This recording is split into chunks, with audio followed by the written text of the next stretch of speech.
मंडळी, गेल्या काही दिवसांपासून राष्ट्रवादी काँग्रेस अजित पवार पक्षातील आजी माजी आमदार, मंत्री तसंच प्रमुख वरिष्ठ नेत्यांची एक महत्त्वाची बैठक होणार असल्याचं सांगितलं जात होतं. अखेर मंगळवारी उपमुख्यमंत्री सुनेत्रा पवार यांच्या मुंबईतील देवगिरी या निवासस्थानी ही बैठक पार पडली. ही बैठक नुसती पार पडलीच नाही तर चांगलीच वादळी ठरली.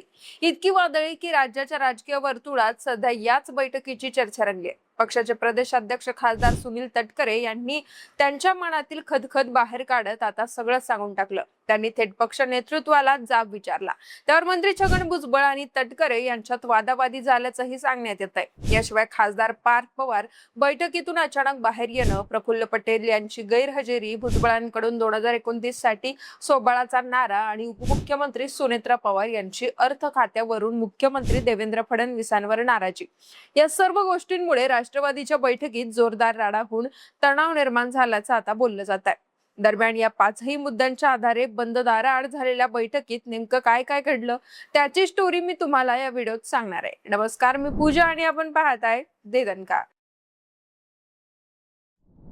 अजितदादांच्या अपघाती निधनानंतर राष्ट्रवादी पक्षातील अंतर्गत संघर्ष चव्हाट्यावर आलाय. एकीकडे प्रदेशाध्यक्ष सुनील तटकरे आणि खासदार प्रफुल्ल पटेल, तर दुसरीकडे उपमुख्यमंत्री सुनेत्रा पवार आणि खासदार पार्थ पवार असे दोन गट पडल्याचं पाहायला मिळत आहे.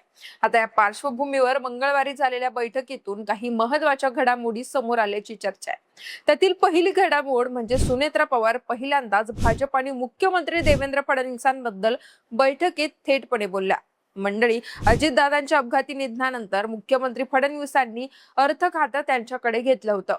तसंच त्यांनी अधिवेशनात अर्थसंकल्पही सादर केला होता. त्यावेळी भाजपनं अर्थसंकल्पीय अधिवेशनानंतर 7 दिवसात राष्ट्रवादीला अर्थ खातं परत देण्याचं आश्वासन दिलं होतं. पण त्यानंतर वारंवार विषय काढूनही मुख्यमंत्र्यांनी अजूनही अर्थ खात्याबाबत निर्णय घेतलेला नाहीये. या बाबतीत राष्ट्रवादीनं सारखी मागणी लावून धरली आहे. पण 2 महिने उलटूनही राष्ट्रवादीला अर्थ खातं मिळालं नसल्याचं सुनेत्रा पवार यांनी म्हटलंय. त्यांनी बैठकीत भाजपबद्दल उघड नाराजी व्यक्त केली आहे. त्यामुळे या मुद्द्यावरून आता महायुतीत पुन्हा एकदा वाद होण्याची शक्यता व्यक्त केली जाते. मंडळी, राष्ट्रवादीची बैठक चर्चेत येण्याचं दुसरं महत्त्वाचं कारण किंवा दुसरी घडामोड म्हणजे खासदार सुनील तटकरे आणि मंत्री छगन भुजबळ या दोघांमध्ये चांगला शाब्दिक पलटवार पाहायला मिळाला. अजितदादांच्या निधनानंतर पटेल आणि तटकरे यांच्यावर गंभीर आरोप झाले. त्याच पार्श्वभूमीवर सुनील तटकरे यांनी कालच्या बैठकीत आपल्या मनातील सगळी खदखद सुनेत्रा पवार यांच्या समोर बोलून दाखवली. तटकरे म्हणाले की दादांच्या निधनानंतर राष्ट्रवादी काँग्रेस पक्ष सुनेत्रा वहिनींच्या हातात देणं, पक्ष एकसंध ठेवणं, उपमुख्यमंत्री पद आपल्याकडेच ठेवणं, त्यासाठी मुख्यमंत्र्यांशी तसंच दिल्लीत जाऊन चर्चा करणं, यात मी आणि प्रफुल्ल पटेल यांनी महत्त्वाची भूमिका बजावली. मात्र त्यानंतर उद्भवलेल्या परिस्थितीमध्ये आमच्या दोघांवर टीका सुरू असताना पक्षाचा एकही आमदार किंवा नेता आमच्या बचावासाठी पुढे आला नाही. तसंच दोन्ही राष्ट्रवादी काँग्रेसच्या विलिनीकरणाच्या मुद्द्यावरूनही मी आणि पटेल दोघेच तोफेच्या तोंडी गेलो. आमच्या निष्ठेवर प्रश्नचिन्ह उपस्थित केलं जात होतं. त्यावेळी देखील पक्षातील कोणीही पुढे येऊन आमची बाजू मांडण्याचा किंवा स्पष्टीकरण देण्याचा प्रयत्न केला नाही. केवळ पटेल आणि तटकरे यांनी टीकेचं धनी का व्हायचं? वरिष्ठ नेतृत्व याबाबत काही भूमिका घेणार आहे की नाही, असे प्रश्न तटकरे यांनी बैठकीत उपस्थित केले. पण तटकरे थेट पक्ष नेतृत्वाला जाब विचारत असल्यानं मंत्री छगन भुजबळ यांनी तटकरेंना रोखण्याचा प्रयत्न केला. जे झालं ते झालं, आता ते सोडून द्या, आधीच काही काढू नका, आता पुढे जाऊया, तसा सल्ला भुजबळांनी दिला. पण तटकरेंनी भुजबळांनाही न जुमानता आपलं बोलणं सुरूच ठेवलं. भुजबळ साहेब, तुम्ही तर पक्षाचे जुने जाणते आणि ज्येष्ठ नेते आहात. किमान तुम्ही तरी आमची बाजू मांडायला पाहिजे होती. पण तुम्ही काहीच का बोलला नाहीत, असा प्रश्न तटकरेंनी भुजबळांना केला. त्यावर माझ्यासाठी कोणी आलं का? माझ्यावर इतके आरोप झाले तेव्हा का कोणी पुढे येऊन उत्तर देत नव्हतं? अशा शब्दात भुजबळांनीही उत्तर दिलं. दरम्यान मी यावर बोलणार आणि याबाबत आता स्पष्टता यायला हवी, असं सुनील तटकरे यांनी बैठकीत ठणकावून सांगितलं.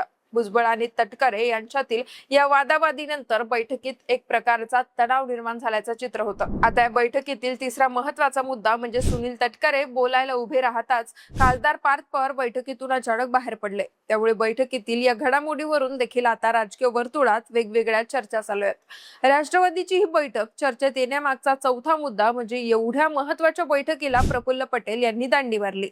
इतर वेळी ते पक्षाच्या प्रत्येक बैठकीला उपस्थित असतात, पण मंगळवारी प्रफुल्ल पटेल मुंबईत असूनही या बैठकीकडे फिरकले सुद्धा नाही. याबाबत माध्यमांना दिलेल्या प्रतिक्रियेत त्यांनी सांगितलं की मी माझ्या मुलीच्या घरी गेलेलो होतो. सध्या मी काही बोलू शकत नाही. मी नंतर संवाद करेल. यावरून आता प्रफुल्ल पटेल नाराज असल्याच्या चर्चांनी जोर धरलाय. दरम्यान बैठकीतील 5वा मुद्दा म्हणजे तो काही वादाचा विषय नाही, पण पक्षाच्या भविष्यातील वाटचालीविषयी भुजबळांनी आपली भूमिका स्पष्ट केल्याचं बोललं जात आहे. एक प्रकारे त्यांनी 2029च्या निवडणुकीत स्वबळाचा नारा दिला की काय, अशी चर्चा आता सुरू झाली आहे. या संदर्भात भुजबळ म्हणाले की 2029च्या निवडणुकीत भाजप काय भूमिका घेईल हे माहिती नाही. त्यापेक्षा आपण 288 जागांची तयारी करायला हवी. तसंच मतदारसंघ वाढत असतील तर त्याबाबत देखील पुढची प्लॅनिंग करायला हवी. सध्या राबवण्यात येणारी SIR मोहीम ही एका विशिष्ट पक्षाच्या फायद्याची आहे. या यंत्रणेच्या माध्यमातून आपल्याला मिळणारी मतं कमी करण्याचा डाव आखला जातोय. त्यावर वेळीच उपाययोजना करायला हव्यात. पुढील 2 दिवसात BLO नेमण्यात यावेत आणि तात्काळ त्यांची ट्रेनिंग देखील सुरू करण्यात यावी, अशा शब्दात छगन भुजबळ यांनी आपली भूमिका स्पष्ट केली.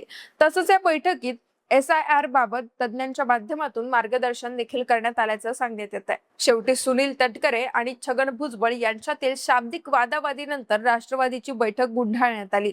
पण या बैठकीच्या निमित्तानं राष्ट्रवादीतील अंतर्गत संघर्षाला आणखी हवा मिळाल्याचं पाहायला मिळत आहे. मंडळी, सध्या राष्ट्रवादी पक्षात सुनेत्रा पवार, पार्थ पवार आणि जय पवार या तिघांचा रोल महत्वाचा मानला जातोय. पण पक्ष चालवताना त्यांनी जर आपलं मन मोठं ठेवलं, पक्षातील छोटे भांडण बाजूला सारले, तरच येणाऱ्या काळात पक्षाला आणखी सुगीचे दिवस येऊ शकतात. पण 3 तिघाडा आणि काम बिघाडा असं झालं तर राष्ट्रवादी अजित पवार गटाचे राजकीय भवितव्य काय असेल याबाबत राजकीय जाणकार शंका उपस्थित करतात.